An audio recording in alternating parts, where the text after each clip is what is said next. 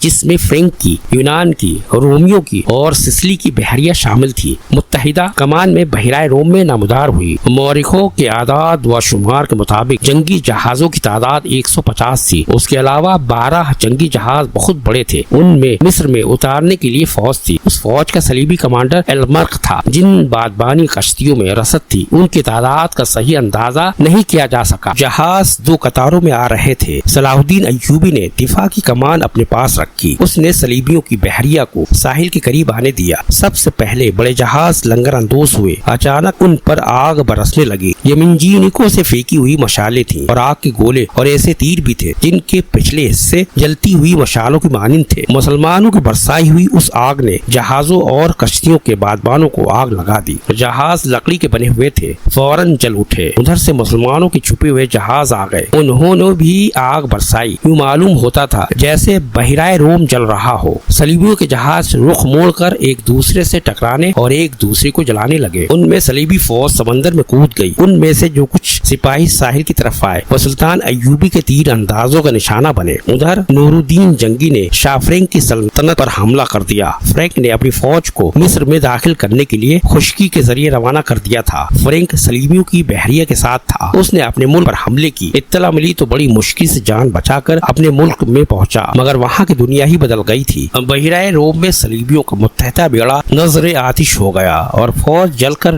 اور ڈوب کر ختم ہو گئی۔ صلیبیوں کا ایک کمانڈر المرق بچ گیا۔ اس نے ہتھیار ڈال کر صلح کی درخواست کی جو بہت بڑی رقم کے عوض منظور کر لی گئی۔ یونانی اور سسلی والوں کے کچھ جہاز بچ گئے تھے۔ ایوبی نے انہیں اپنے جہاز واپس لے جانے کی اجازت دے دی، مگر راستے میں ایسا طوفان آیا کہ تمام تر بچے کھچے جہاز غرق ہو گئے۔ 19 دسمبر 1169 کے روز صلیبیوں نے اپنی شکست پر دستخط کیے اور صلاح الدین ایوبی کو تاوان ادا کیا۔ بیشتر مورخین اور ماہرین حرب و ضرب نے صلاح الدین ایوبی کی اس فتح کا سہرا انٹیلیجنس سروس کے سر باندھا ہے۔ رغاسہ زکوئی کا ذکر اس دور کے ایک مراکزی واقعہ نگار عزد الاسدین نے کیا ہے اور علی بن سفیان کا تعارف بھی اسی واقعہ نگار کی تحریر سے ہوا ہے۔ یہ تو ابتدا تھی۔ صلاح الدین ایوبی کی زندگی پہلے سے زیادہ خطروں میں گر گئی۔